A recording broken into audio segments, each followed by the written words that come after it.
यजुर्वेद। यजुष शब्द का अर्थ है यज्ञ। यजुर्वेद मूलतः कर्मकांड ग्रंथ है। इसकी रचना कुरुक्षेत्र में मानी जाती है।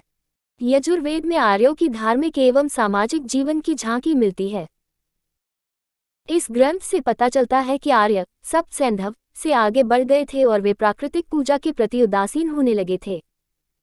यजुर्वेद के मंत्रों का उच्चारण अध्वर्य नामक पुरोहित करता था। इस वेद में अनेक प्रकार के यज्ञों को संपन्न करने की विधियों का उल्लेख है। यह गद्य तथा पद्य दोनों में लिखा गया है। गद्य को यजुष कहा गया है। यजुर्वेद का अंतिम अध्याय ईशावास्य उपनिषद है, जिसका संबंध आध्यात्मिक चिंतन से है।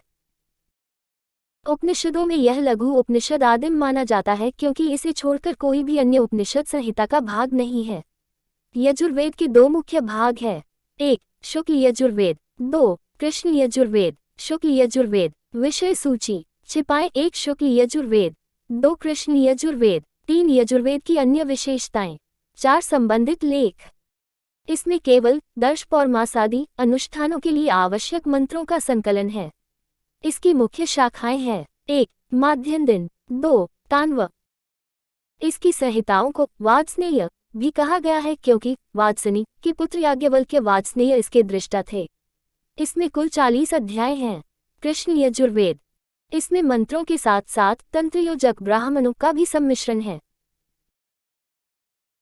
वास्तव में मंत्र तथा ब्राह्मण का एकत्र मिश्रण ही कृष्ण यजुः के कृष्णत्व का कारण है तथा मंत्रों का विशुद्ध एवं अमिश्रित रूप ही शुक्त यजुष के शुक्लत्व का कारण है। इसकी मुख्य शाखाएं हैं 1. तैत्तिरीय। 2. मैत्रायणी। 3. तट और 4. कपिस्थल। तैत्तिरीय संहिता कृष्ण यजुर्वेद की शाखा को आपस्तम्भ संहिता भी कहते हैं। महर्षि पंतजलि द्वारा उल्लिखित यजुर्वेद की 101 शाखाओं में इस समय केवल उपरोक्त 5 वात्स्नेय, तैत्तिरीय, कट, कपिस्थल और मैत्रायणी ही उपलब्ध हैं। यजुर्वेद से उत्तरवैदिक युग की राजनीतिक, सामाजिक एवं धार्मिक जीवन की जानकारी मिलती है। इन दोनों शाखाओं में अंतर यह है कि शुक्ल यजुर्वेद पद्य संहिताओं को विवेचनात्मक सामग्री ब्राह्मण से अलग करता है, जबकि कृष्ण यजुर्वेद में दोनों ही उपस्थित हैं। यजुर्वेद में वैदिक अनुष्ठान की प्रकृति पर विस्तृत चिंतन है और इसमें यज्ञ संपन्न कराने वाले प्राथमिक ब्राह्मण व आहुति देने के दौरान प्रयुक्त मंत्रों पर गीति पुस्तिका भी शामिल है। इस प्रकार यजुर्वेद यज्ञों के आधारभूत तत्वों से सर्वाधिक निकटता रखने वाला वेद है। यजुर्वेद संहिताएं संभवतः अंतिम रचित संहिताएं थीं, जो इ.उ. दूसरी सहस्त्राब्दी के अंत से लेकर पहली सहस्त्राब्दी की आरंभिक शताब्दियों के बीच की हैं। यजुर्वेद की अन्य विशेषताएं। यजुर्वेद गद्यात्मक हैं। यज्ञ में कहे जाने वाले गद्यात्मक मंत्रों को यजुस् कहा जाता है। यजुर्वेद के पद्यात्मक मंत्र ऋग्वेद या अथर्ववेद से लिए गए हैं। इनमें स्वतंत्र पद्यात्मक मंत्र बहुत कम हैं।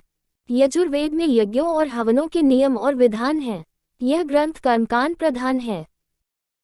यदि ऋग्वेद की रचना सप्त सिंधु क्षेत्र में हुई थी तो यजुर्वेद की रचना कुरुक्षेत्र के प्रदेश में हुई थी।